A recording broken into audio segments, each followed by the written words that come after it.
அருள் இல்லாதவர்க்கு அவ்வுலகம் இல்லை, பொருள் இல்லாதவர்க்கு இவ்வுலகம் இல்லை. 100க்கு 100 உண்மையான வரிகள்ங்க. இந்த உலகத்தில் பணம் இல்லாதவர்களுக்கு வாழ்வதற்கு இடமும் இல்லை. நல்ல மனசு இருந்தால் போதும், நம்மளை சுற்றி இருக்கிறவங்க நல்லா இருந்தால் போதும் அப்படின்னு நினைக்கிறவங்களுக்கு இந்த உலகம் வாழ்வதற்கு சரியான இடம் கிடையாது. உன்கிட்ட காசு இருக்குதா, இதை மட்டும்தான் இந்த உலகம் பார்க்குது.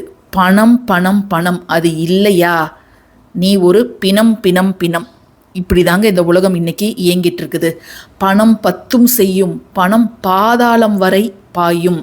பணம்னா பிணம் கூட வாயை திறக்கும் அப்படின்னு சொல்லக்கூடிய அந்த விஷயங்கள் எல்லாமே மிகச்சரியான விஷயங்கள். பணம் இருக்கிறவங்களுக்கு மட்டும்தான் மதிப்பும் மரியாதையும். பணம் பந்தியிலே குணம் குப்பையிலே அப்படின்னு சொல்லுவாங்க. அது 100க்கு 100 உண்மையான வார்த்தைகள். இந்த பணத்துக்காக தான் நம்ம தினம்தோறும் ஓடி ஓடி உழைக்கிறோம்.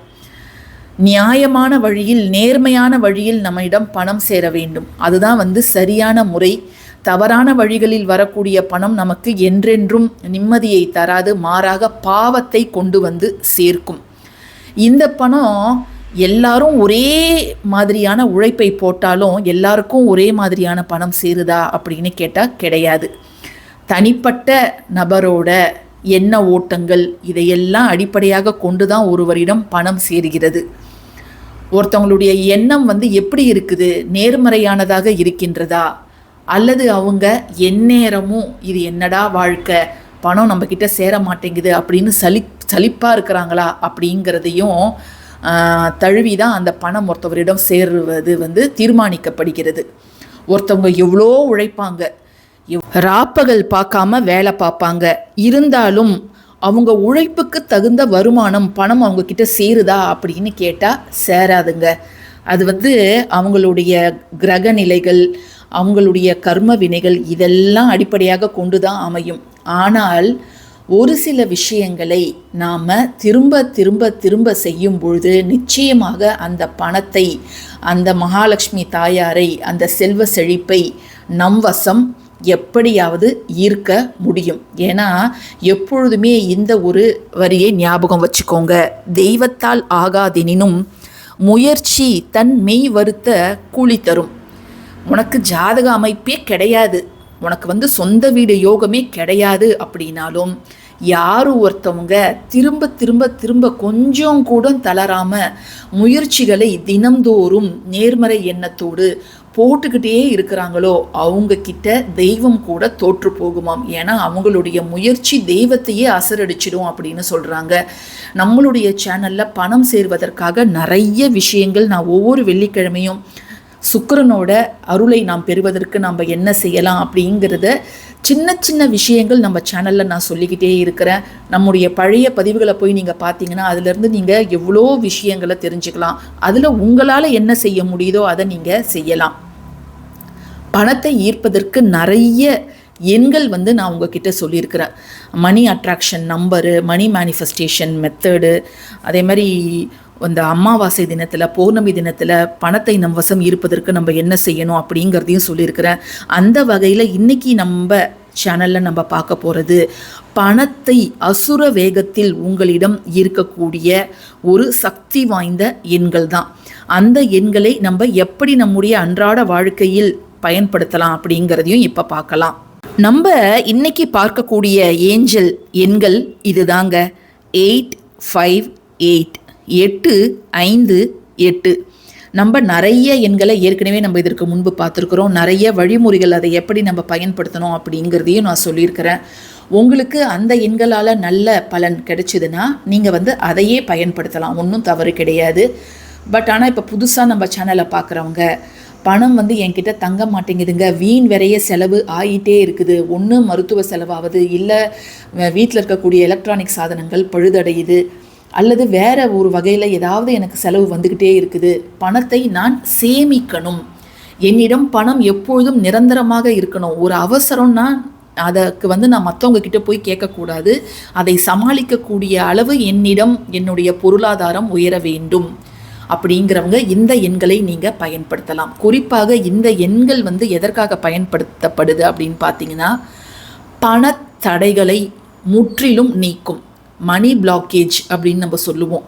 அது ஏதாவது ஒரு வகையில் ஏதாவது ஒரு தடை வந்துக்கிட்டே இருக்கும். இதில் வரும்னு எதிர்பார்ப்போம், லோனும் நம்மளுக்கு டிலே ஆகும், ஒருத்தவங்க கிட்ட கேட்டிருப்போம், அதுவும் நம்மளுக்கு லேட் ஆகும். ஸோ இப்படிப்பட்ட தடைகளை நீக்குவதில் இந்த எண்ணுக்கு நிகர் இந்த எண் மட்டும்தான்.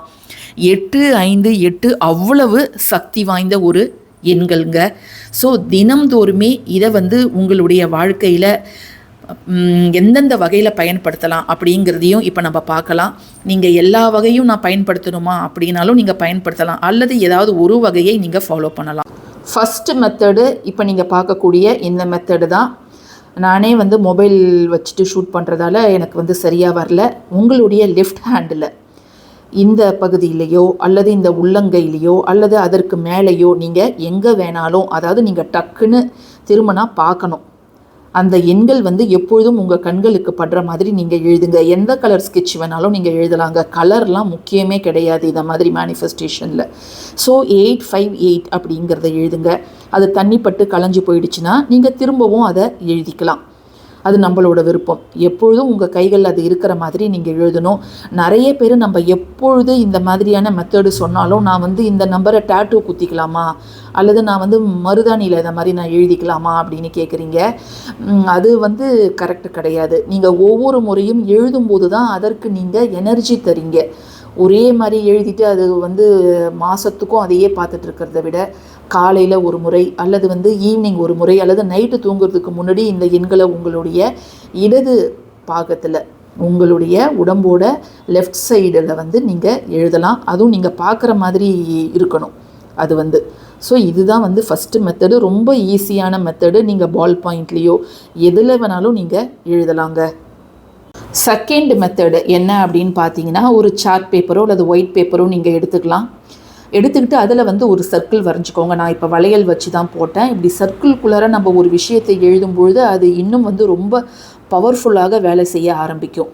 இதுக்கும் நீங்கள் என்ன கலர் ஸ்கெட்சோ மார்க்கரோ நீங்கள் பயன்படுத்திக்கலாங்க. அதில் வந்து 858 அப்படிங்கிறத எழுதிடுங்க. உங்களுடைய பெயர் வந்து நீங்கள் எழுதுங்க. தேவி, ராணி, மீனா, ராஜா, தமிழரசி, பாலமுருகன் அப்படின்னு பேரை எழுதிட்டு, உங்களுக்கு என்ன தொகை அப்படிங்கிறது எப்பொழுதும் உங்கள் கைகளில் எனக்கு வந்து இவ்வளோ அமௌண்ட் இருக்கணும், என்ன அவசரனாலும் தேவைனாலும் அதை நானே சமாளிக்கிற அளவுக்கு என் கையில் போதுமான தொகை இருக்கணும் அப்படிங்கிறத, ஒரு 5 லட்சம் கேஷ் என்கிட்ட எப்பொழுதுமே என் வசம் இருக்கணும், அதை நான் எந்த செலவுக்கும் எடுக்காத மாதிரி அந்த அமௌண்ட் வந்து என்கிட்ட எப்பொழுதுமே இருக்கணும் அப்படிங்கிற மாதிரி எந்த அமௌண்ட்டு உங்களுக்கு தேவையோ அதை வந்து நீங்கள் எழுதுங்க. இதற்கெல்லாம் கணக்கு வழக்கே கிடையாது. நீங்கள் 10 லட்சம்னு எழுதலாம், 15 லட்சம் அப்படின்னு கூட நீங்கள் எழுதலாம். ஏன்னா நம்முடைய எண்ணங்களுக்கு யாரும் வந்து ஒரு வேலி போட்டு அதை வந்து கட்டுப்படுத்த முடியாது. ஸோ நம்ம வந்து கனவு காணவும், அதில் வந்து விடாப்பிடியாக இருக்கும் பட்சத்தில் அந்த கனவு நிச்சயமாக ஒரு நாள் நனவாகும். இந்த பேப்பரை நீங்கள் உங்களுடைய கண்களில் படுற மாதிரி எங்கேயாவது ஒட்டி வைக்கலாம், அல்லது தினம்தோறும் நீங்கள் தூங்கும்போது உங்கள் தலையணைக்கு கீழே இந்த பேப்பரை வந்து ஒரு 2 நிமிடமாவது பார்த்துட்டு உங்கள் தலையணை கீழே நீங்கள் வைக்கலாம், அல்லது உங்களுடைய பர்ஸில் வேலெட்டில் நீங்கள் வைக்கலாம். நீங்கள் ஒவ்வொரு முறையும் பணம் எடுக்கும் பொழுது இதோட இப்படி கட் பண்ணிக்கோங்க. பர்ஸில் வைக்கிறதுனா இவ்வளோண்டு சின்னதாக கட் பண்ணி அதை வந்து ஒரு கார்ட்போர்ட்லேயோ ஒட்டிடுங்க. ஸோ தட் அது ஸ்டிஃபாக இருக்கும். அதை வந்து நீங்கள் பார்க்குற மாதிரி இருக்கும். ஸோ இதுதான் வந்து செகண்ட் மெத்தடு. இது எவ்வளோ நாள்லாம் கிடையாது, லைஃப் லாங் நீங்கள் அப்படியே இதை வச்சுருக்கலாம். நெக்ஸ்ட்டு மெத்தடு பார்த்திங்கன்னா, நம்ம தண்ணி குடிக்கிற பாட்டில், நீங்கள் வேலைக்கு போகிறவங்களா இருந்தால் நிச்சயமாக ஏதாவது வாட்டர் பாட்டில் எடுத்துகிட்டு போவீங்க. ஸோ அந்த வாட்டர் பாட்டிலில் 858 அப்படிங்கிறத எழுதலாம். அல்லது நாங்கள் வீட்டில் தான் இருக்கிறோம் அப்படின்னா கூட நீங்கள் ஒரு பாட்டிலில் தண்ணி பிடிச்சிட்டு அந்த பாட்டிலுக்கு மேலே 858 அப்படிங்கிறத எழுதலாம். இது மூலமாக அந்த தண்ணீரில் இந்த எண்களோட எனர்ஜி வந்து அதில் வந்து இறங்கிடும். ஸோ ஒவ்வொரு முறையும் நம்ம தண்ணி குடிக்கும்போது இந்த எண்களை பார்த்து அதை குடிக்கும் பொழுது அந்த பணத்தடைகள் எல்லாமே நீங்கிடும். இதாங்க அந்த 3 வழிமுறைகள். இந்த 3 வழிமுறைகளை மட்டும் நீங்கள் செஞ்சால் போதாது. இதனோட உங்களுடைய விடாமுயற்சியை நீங்கள் விடவே கூடாதுங்க. கடின உழைப்பையும் நீங்கள் போட்டுக்கிட்டே தான் இருக்கணும். ஸோ இந்த பதிவு உங்களுக்கு பிடிச்சிருந்ததுன்னா கட்டாயமாக லைக் பண்ணுங்கள், ஷேர் பண்ணுங்கள், நம்ம சேனலுக்கு சப்ஸ்கிரைப் பண்ணுங்கள். தேங்க்யூ ஃபார் வாட்சிங் திஸ் வீடியோ. நன்றி.